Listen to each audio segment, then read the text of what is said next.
We have been seeing that when baby boomer investors, who sadly control most of the investable assets for institutions, look to buy into the future of AI, they're buying Facebook, Amazon, Google, and NVIDIA, and it's not supporting emerging ecosystems. It's not supporting anyone in this room, really. What it's actually doing is it's consolidating power in a handful of companies that have not demonstrated themselves to be good stewards of that power.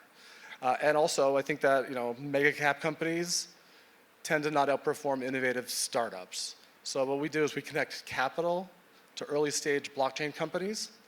We're partnered with the Manifest Network to make sure, under Eric's advice, that we understand who is on the right side of the trade when it comes to the long-term vision and the importance of decentralization and sovereignty in the growth of the AI sector. So as we get better and better at telling the story about the importance of decentralized compute, we'll raise more and more money to be able to feed to projects in this ecosystem. We want to write a check to every company in this ecosystem so that collectively we start to become very important and unstoppable. And Eric's gotten in my head just how dystopian a future would be that doesn't have decentralized access to compute, and like how that is a real recipe for a disaster and a world where very few companies have all the control. Of things, it's a network that you all can deploy things to and interact with, but it's also a swap fund. It's a token treasury.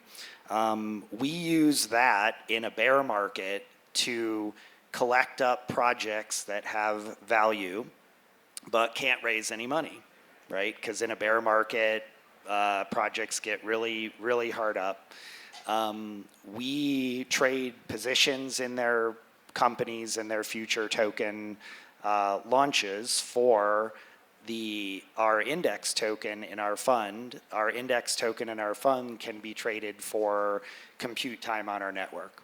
So we kept hundreds of projects alive during the last bear market that are now great projects on our network, because when the market recovers, they can now raise money, they can now do all sorts of things, their valuation comes up, our fund valuation comes up, and everybody wins.